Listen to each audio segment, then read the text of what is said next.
Meet Togo, the brave sled dog who led his team through the longest leg of the 1925 Nome Serum run.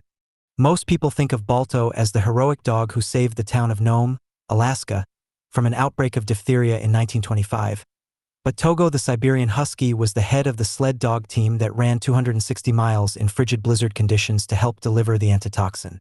Sigrid Sapala Hanks Collection, Carrie M. McLean Memorial Museum / Togo, the lead sled dog of musher Leonard Sapala.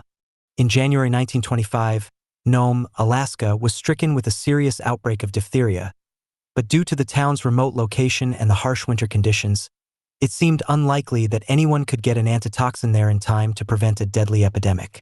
Then, a plan was devised. Sled dogs would carry the medication to Nome.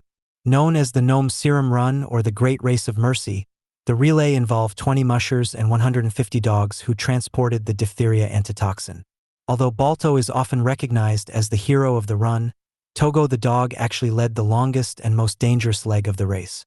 When the antitoxin arrived just after 5 a.m. on February 2nd, the people of Nome rejoiced and named Balto, the Alaskan husky who had led the final 54-mile stretch of the relay, a national hero. But while Balto has been immortalized through statues and films, his owner, Leonard Sapala, felt that Balto was given too much credit. The true recognition, Sapala argued, should have gone to his Siberian husky Togo. While Balto finished the run, it was Togo the dog who led his sled team through the longest stretch of the journey, more than 260 miles in just 3 days. Balto has always been regarded as a hero, but to most people, Togo's name meant nothing. That narrative has started to change in recent years, however. Finally, a century later, Togo the sled dog is getting the recognition he always deserved. How Togo almost didn't become a sled dog. Born around 1913, Togo was part of a litter sired by a lead sled dog named Sugan. He was named after the Japanese Admiral Togo Hihikairo, who fought in the war between Russia and Japan in the early 20th century. Togo was a sickly and mischievous puppy, and Sapala didn't think he had what it took to become a sled dog. So he gave him away to a neighbor before he was 6 months old. Togo didn't handle the separation well. Just a few weeks later, he escaped from his new owner's home and made his way back to Sapala. Impressed by the pup's determination, Sapala decided to keep him this time around. Still, he was a difficult dog to raise. Sapala would lock Togo in the kennel when he took his sled dog team out on training runs, but the pup would escape, catch up to the group, and distract the lead dogs. When Togo was 8 months old, Sapala once again locked him in his kennel as he harnessed up a team to transport a miner to a gold claim. And once again, Togo broke free and followed the sled. Sigrid Sapala Hanks Collection, Carrie M. McLean Memorial Museum / Leonard Sapala with his huskies, including Togo on the far left. In order to keep Togo from distracting the other dogs, Sapala decided to put a harness on him and add him to the back of the pack, closest to the sled. To his surprise, Togo calmed down almost immediately. Throughout the return trip, Sapala kept moving Togo further and further up in the line until he was sharing the lead position with another dog named Rusky. By the time they got home, Sapala's tune had changed. "I had found a natural-born leader," he said, according to the 2003 book The Cruelest Miles. "Something I had tried for years to breed." Over the next decade, Togo became Sapala's prized lead dog. And in 1925, when Togo was 12 years old, his skills helped save the lives of hundreds of people. Togo the sled dog's crucial role in the 1925 Nome Serum run. Sigrid Sapala Hanks Collection, Carrie M. McLean Memorial Museum / Togo leading Leonard Sapala's pack of sled dogs. When an outbreak of diphtheria struck Nome, Alaska, in 1925, the small town's doctor quickly declared an emergency situation.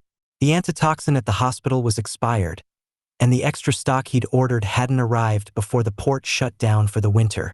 There were 300,000 units of diphtheria antitoxin in Nenana, but it was more than 670 miles away. Officials were faced with a conundrum. How could they get the medication to Nome? Ships couldn't reach Nome due to ice, and no trains traveled to the remote town. What's more, the few airplanes in Alaska weren't fit to fly in frigid conditions. It seemed that there was no way to get the life-saving serum to Nome in time to prevent dozens, if not hundreds, of deaths. Then, someone proposed a dog sled relay. The only problem was that the trip, which could take up a month to complete, had to be done in 6 days. Around 20 teams made up of 150 dogs were gathered to carry out the relay, and it began at 9 p.m. on January 27, 1925, when Wild Bill Shannon received the package of Serum at the Nenana train station and took off toward Nome. The Great Race of Mercy was underway.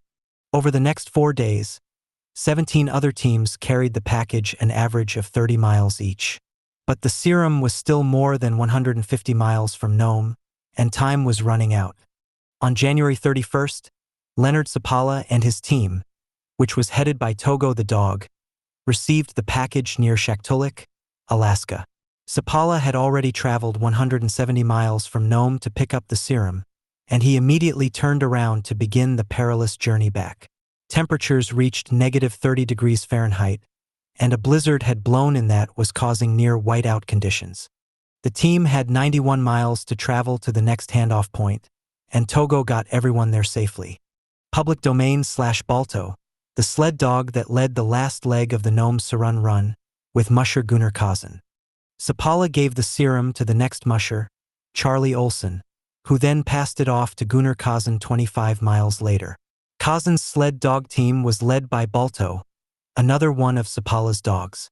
Balto completed the final 54-mile leg of the journey, arriving in Nome with the antitoxin on February 2, 1925. Balto quickly became an overnight celebrity, lauded for his bravery and heroic efforts to deliver the Serum on time. However, in all the excitement, Sapala felt that his most heroic dog, Togo, had been overlooked. How Togo's legacy and heroism were finally recognized years later. Sigurd Sapala Hanks Collection, Carrie M. McLean Memorial Museum / Leonard Sapala saying goodbye to Togo just before he was euthanized in 1929 at the age of 16. As Balto became a national hero, Sapala and Togo continued to travel and race together. However, as the Siberian husky got on in years, he was sent to live at a kennel in Poland Spring, Maine that Sapala had opened. There, in 1929, 16-year-old Togo was euthanized due to joint pain and partial blindness. Even after Togo the dog's death, Sapala begrudged the fact that Balto had become a national hero while Togo's contributions to the Nome Serum run went unrecognized. By December 1925, Balto had a statue erected in his honor in New York City. According to a 2020 report in Anchorage Daily News, Sapala once wrote, "I resented the statue to Balto, for if any dog deserved special mention, it was Togo." Disney Plus / the dog who depicts Togo in the 2019 film Togo is an actual descendant of the heroic canine. Indeed, Togo led his team through the longest and most dangerous part of the journey. His efforts didn't go unrecognized forever, though. Over time, more people started to regard Togo as the hero that he was. For instance, in 2011, Time declared Togo the most heroic dog of all time. Togo the dog's story was also eventually turned into a film, aptly titled Togo and starring Willem Dafoe as Leonard Sapala. He likewise received his own statue in Poland Springs, solidifying his place as one of history's most heroic and beloved dogs.